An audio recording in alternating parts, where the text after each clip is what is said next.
Thanks for checking in as we take a look at your extreme weather outlook. I'm meteorologist Todd Nelson. And the tropics heating up, at least the Atlantic Basin. We have a moderate chance of tropic formation within the next 5 days.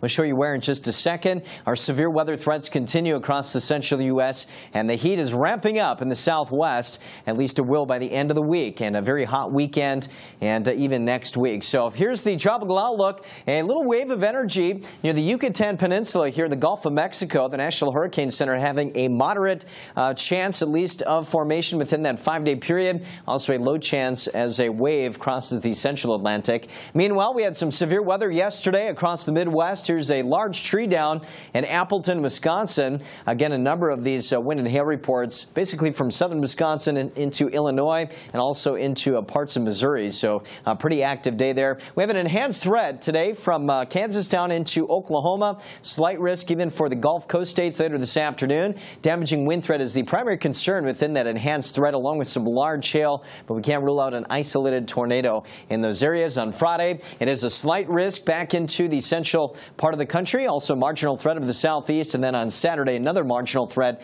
in some of the same areas. So showers and thunderstorms again breaking out. It looks like a damaging wind and large hail threat as these clusters of thunderstorms drop south, kind of feed off of that intense heat and humidity. Again, meanwhile, we're going to have some pretty decent rainfall tally over the next 3 days in the central U.S. Maybe some 1 to 2+ inch liquid tallies could lead to some flooding. Meanwhile, we're pretty warm in the central U.S. again, but the heat is really going to start to build in the southwest. Again, Phoenix is calling for some excessive heat. In fact, temperatures could be topping out near 120 on Monday and Tuesday. And also Death Valley looking at maybe some 125 type heat. It's going to be just ridiculously hot here with those heat concerns sticking around through most of next week as well.